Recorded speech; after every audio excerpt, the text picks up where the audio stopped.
Welcome.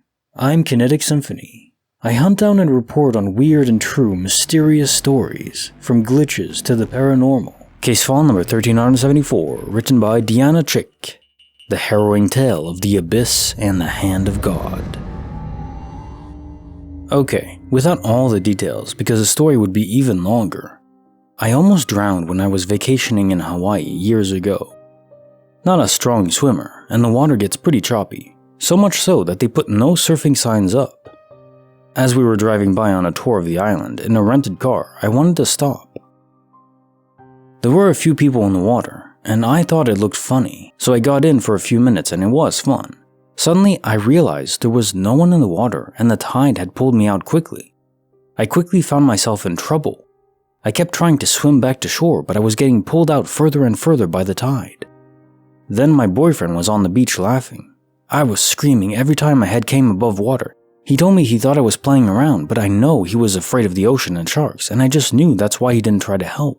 Each time I tried to swim to shore, the tide pulled me out further. Eventually, I was completely exhausted, and my arms and legs felt like rubber, and I just couldn't swim anymore. I just held my breath and started sinking.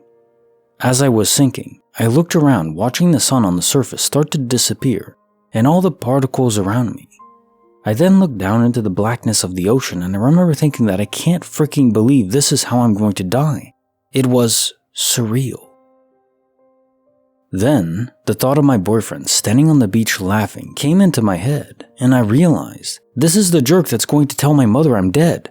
I got a surge of energy and started swimming to the surface. I got to the top and started swimming furiously towards the shore. I almost made it, but then I got dragged back out again. But I kept swimming and suddenly it felt, and I swear to God, it felt like the hand of God scooped me up.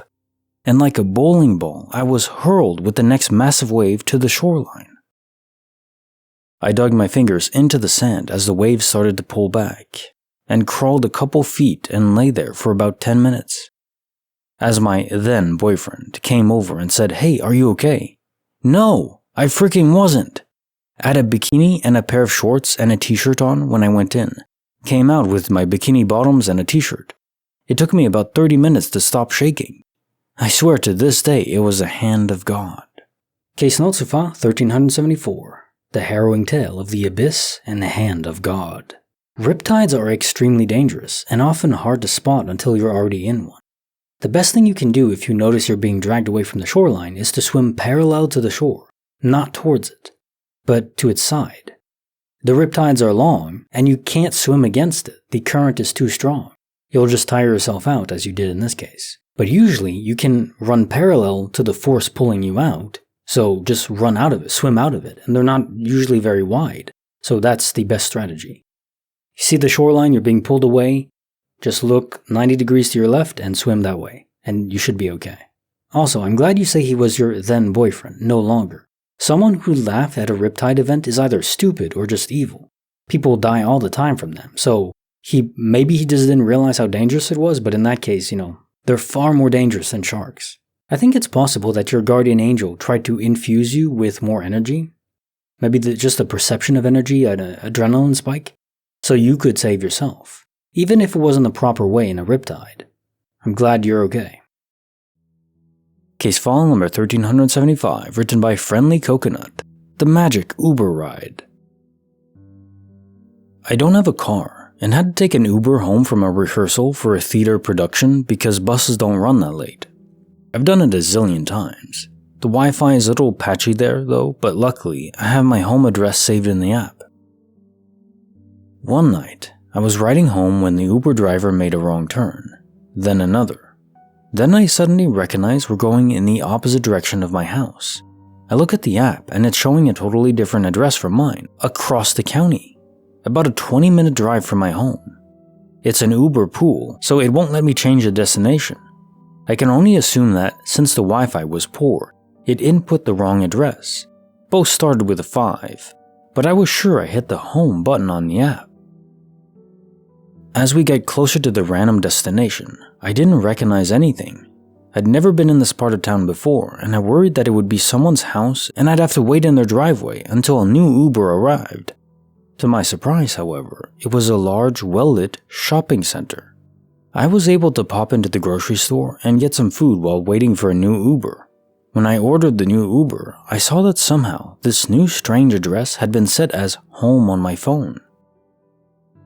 A year later, I was preparing to move out of my parents' place and move in with my boyfriend. He said he found a great one and got an appointment to tour it, so I tagged along. As we drove to the apartment complex, I saw that same mysterious shopping center that my Uber had taken me to a year ago. It was right across the street from the apartment. I've now lived there for a year and a half and I love it here. I feel like there was something almost supernatural in this shopping center being randomly listed as home on my phone. Question sur 1375. The Magic Uber Ride. So I'm curious about Uber etiquette, because I don't use it much. Heck, I think I've only taken 2 Ubers in my whole life. But if the address is wrong, by your mistake or some technical error or perhaps a glitch in the matrix, whatever the cause, can't you just physically tell the driver that it's the wrong address? Maybe that's taboo, I don't know. But it's unfortunate you had to pay for a ride home twice. At least nothing bad happened, but that still sucks. It does seem as simple, in quotes, that your phone somehow received your home address from the future, where you're gonna live in a year from the then glitch. I really can't offer any explanation as to how this can happen though, only that it sometimes does. Perhaps it's like asking why the speed limit of the universe is 299,792,458 meters per second in a vacuum. Well, that's the speed of light. That's the speed of causality just in general. But there's no reason why it's that, it just is. Can't tell you why, only that it is. Maybe that's enough for now. Bonus file written by jenguinaf. When Puppies Break the Laws of Physics. I had just gotten a new pug puppy, literally could sit in my normal adult female-sized hand, tiny. Had another elderly pug that was sitting next to me on the couch while the baby was roaming around the living room. I threw a toy about 8 to 10 feet away and went back to my phone. It was a small stuffed toy. The only reason it went that far was the arc I got. It had very little weight to it.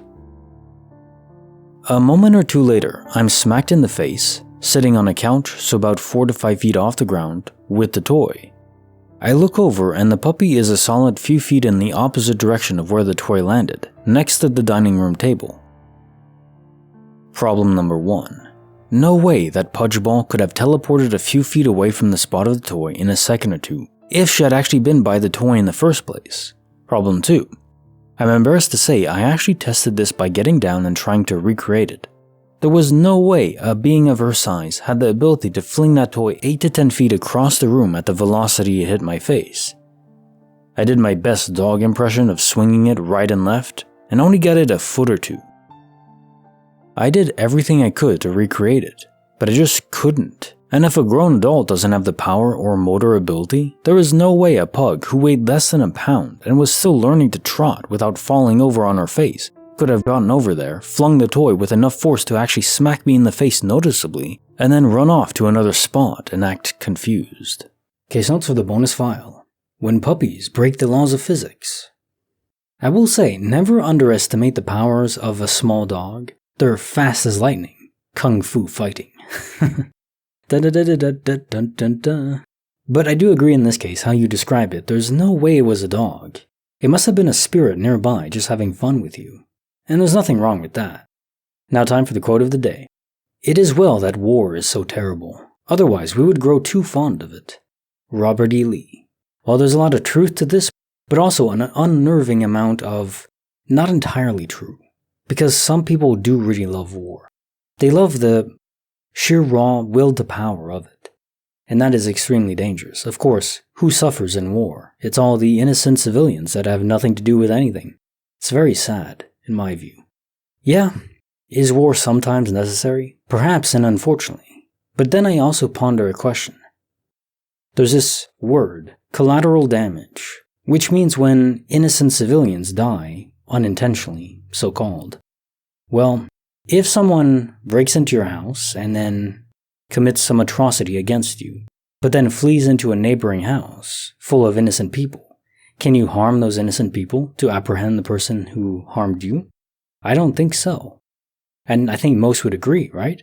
So if you scale it up to hundreds or thousands or millions of people, at what point is it acceptable to harm innocent people? To seek retribution, or even to protect yourself? I don't know the answer to that question. It's not 100, it's not 1,000, it's not 10,000, is it 1,000,000? I don't know. Something worth thinking about though, I think. Like the video, subscribe, hit the bell. Kinetic Symphony signing off.